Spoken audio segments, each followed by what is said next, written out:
Lavičku si nastavím približne do takéhoto sklonu. Láhnem si tak, aby som bol hlavou vyššie ako je lavička.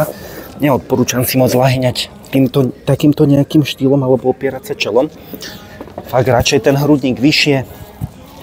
Nohy mám pekne na špičkách. Zoberiem jednoručky. A idem.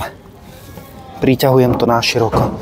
Dobre, pričom pohyb musí začínať od lopatiek. Čiže lopatky zaťahujem dozadu a doťahujem to rukami. V momente, keď mám lopatky úplne zaťahnuté k sebe, tak už vyššie nemusím ísť, pretože už by som to viac potom ťahal cez biceps ako cez chrbát. Takže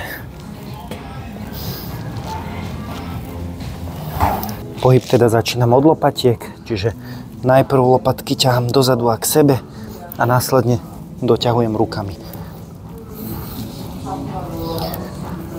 Taktiež lakte, aby nešli úplne do stran, aby nešli úplne pri telo, ale niečo medzi tým, čiže asi niekde sem.